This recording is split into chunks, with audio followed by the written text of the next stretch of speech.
Et clap de fin et point final sur cette saison 2021 qui s'est terminée dimanche dernier par le marathon Nice-Cannes. Comme je vous en parlais dans la dernière vidéo, je vous propose de faire un retour sur cette course et de vous en dire un peu plus sur cette saison 2021. Let's go!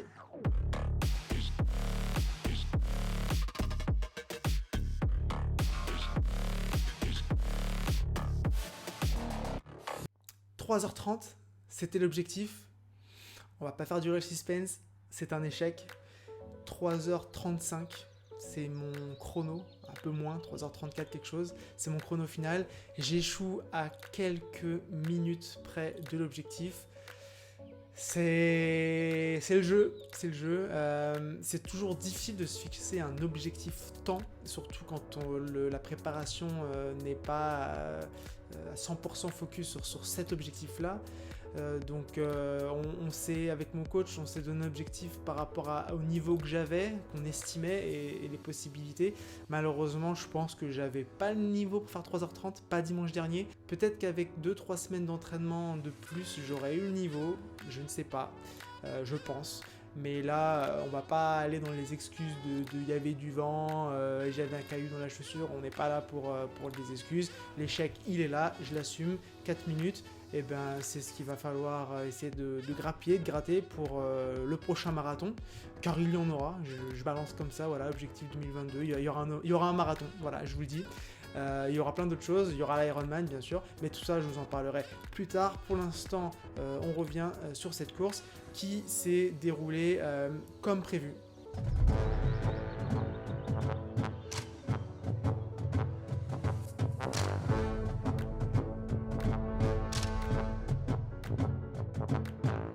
Le game plan était bon, était presque parfait. Je suis bien parti, bonne sensation, superbe sensation même, tout allait bien.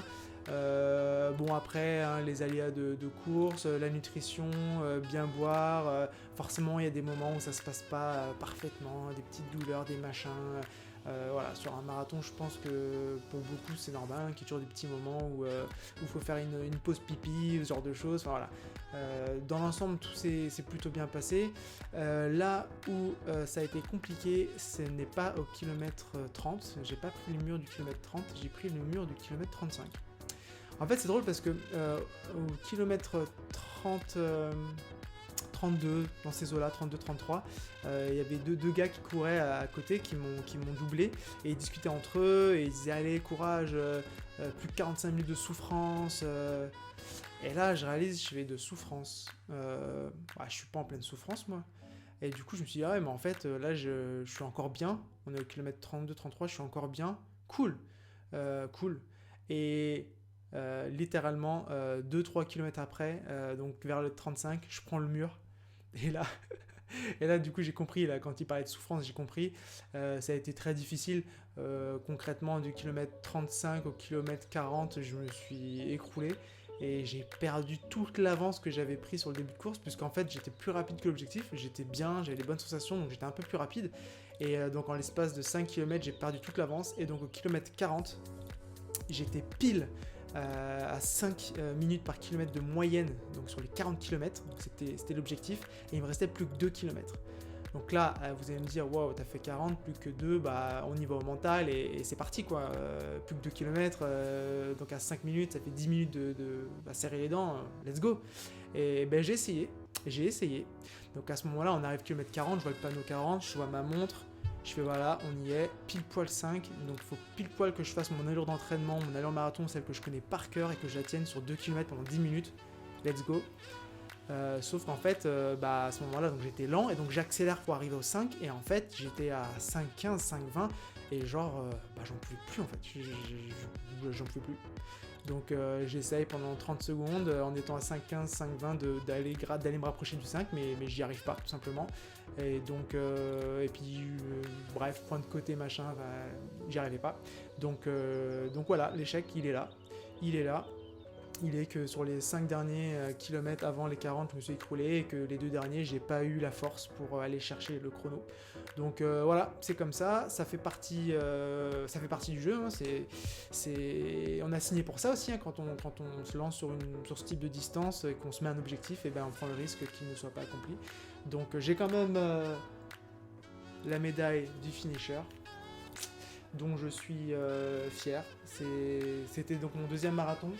J'ai ramené également, j'ai la médaille de mon 1er marathon, donc en 2014 Mississippi et Nice 2021. Donc voilà, double marathon, je suis vraiment fier, je suis vraiment content. 2 courses totalement différentes, des modes de vie, des versions de moi-même où j'étais totalement différent. Et c'est cool de se rendre compte qu'en fait la même course, la même distance peut se vivre de façon totalement différente.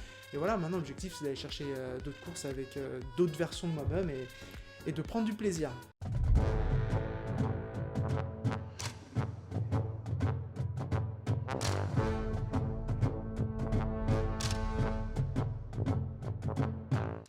Donc cette année se termine par un échec, et d'ailleurs c'est un peu la thématique de la saison, l'échec, c'est triste. J'avais 3 vrais objectifs cette saison, qui étaient vraiment en ligne de mire, vraiment dans ma tête, que je visais. Le premier était de passer sous les 5 heures sur la distance 70.3, format Ironman, semi-Ironman. Donc j'ai choisi un parcours adapté, un parcours plat qui était les Sables d'Olonne. Donc je me suis inscrit au Sable donc il y a 1 an maintenant, en me disant voilà, juillet 2021, je suis perdu dans les années. Donc l'été dernier, objectif passer sous les 5 heures, je me suis entraîné pour, j'étais motivé, tout était réuni et j'ai échoué, je fais 5h16.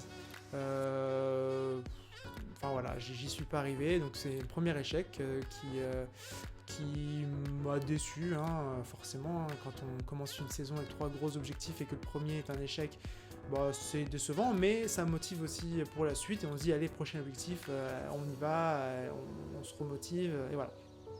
Deuxième objectif de l'année était d'être capable de finir 70.3 sur une année, et ça pour le coup c'est un succès. Pour le coup, je crois que c'est le seul objectif de l'année que j'ai réussi, finir 3 semi-Ironman. Voilà, hein. La preuve en image. Écoutez ce doux bruit des médailles qui scintillent. Ça, c'est le bruit qu'on entend à la ligne d'arrivée, vous savez, quand il y a des personnes qui donnent les médailles, elles ont des poignées de médailles, on entend ce bruit, et là, ça veut dire que la course est terminée, pour de vrai.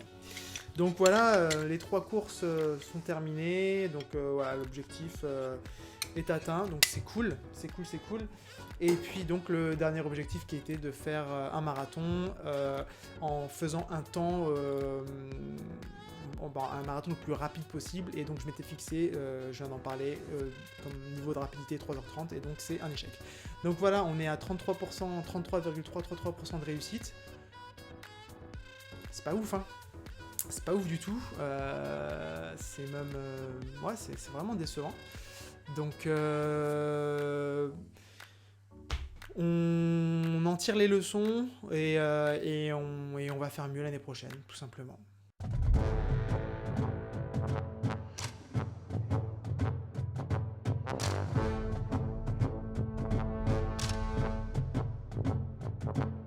Et donc une de ces leçons que l'on va pouvoir discuter, c'est la fameuse question: est-ce que j'en ai fait trop ? Alors clairement la réponse, non, j'en ai pas fait trop. J'ai très bien géré mon calendrier, qui était certes rythmé par beaucoup de courses, mais je me suis régulé en fait. Quand l'objectif était de faire 3 semi-Ironman, j'étais bien conscient qu'en septembre j'allais en enchaîner 2 et que j'allais pas faire 5 heures sur les 2. Donc il a fallu que je me régule, que je temporise et que je franchisse les lignes d'arrivée tout en gardant sous le pied pour terminer la saison, chose qui a été faite. Donc clairement j'en ai pas fait trop. Donc les échecs en gros c'est le chrono des Sables d'Olonne et le chrono de Nice, et pour le coup c'est pas parce que j'étais fatigué, c'est parce que j'avais pas le niveau et les circonstances, donc clairement ouais, j'en ai pas fait trop. Est-ce que j'en ai pas fait? J'en ai peut-être pas fait assez. Alors en termes de volume, c'était correct, mais c'était pas ouf. Donc limite, je serais plus en mode, j'aurais pu faire mieux sur plus probablement. Donc voilà.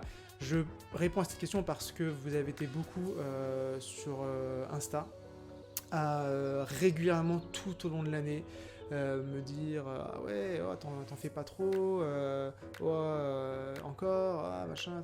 Mais non, en fait quand t'as un programme étalé sur une année avec une périodisation, avec des blocs de travail, avec des volumes qui est étudié et réfléchi, je me suis pas lancé, je me lève pas le lundi matin en me disant tiens, cette semaine je vais faire 15 heures. Non, c'est dès l'année dernière, j'avais déjà planifié mon année 2021 avec les courses au bon moment, aux bons endroits, tout était calé, le volume, les blocs, donc il n'y a pas de souci là-dessus. Les seules circonstances, voilà, les seules surprises qu'il y a eu sur le calendrier, c'est les annulations et les reports, où pour le coup, j'ai eu 2,70.3 en l'espace de 2 semaines, alors qu'elles auraient dû être réparties.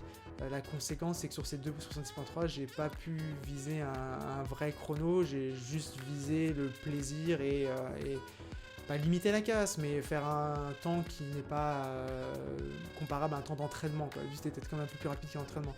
Donc voilà, ça c'est validé. Donc la réponse à la question, est-ce que j'en ai fait trop? Non.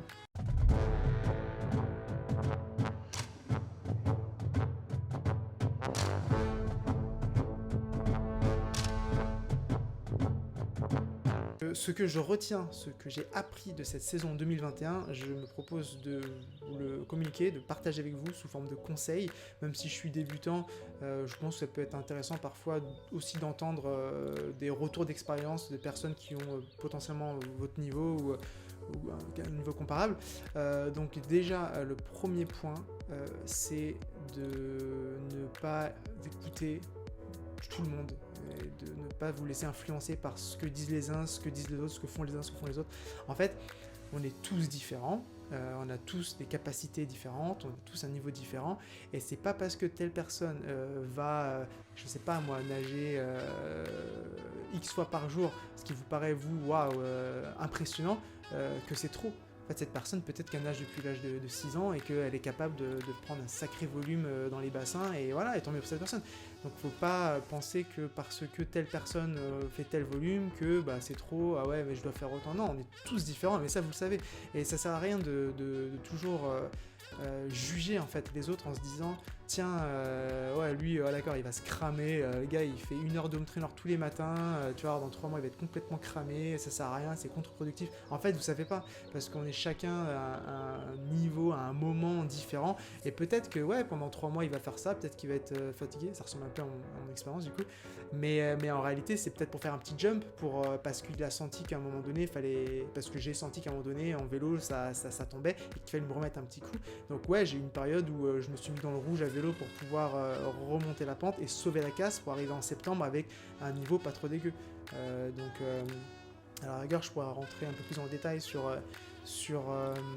ça. Et bah d'ailleurs, n'hésitez pas, si vous avez des questions, les commentaires sont là, des questions précises sur des points de mon entraînement. Vous pouvez retrouver sur Insta, j'ai beaucoup parlé de mes niveaux, enfin mes programmes d'entraînement, où est-ce que j'en étais tout au long de l'année.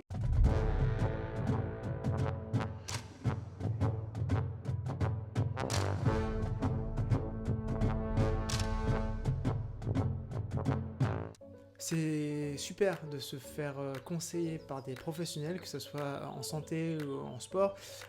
Juste voilà, prenez le temps de bien regarder un peu à gauche à droite les différents professionnels qui existent.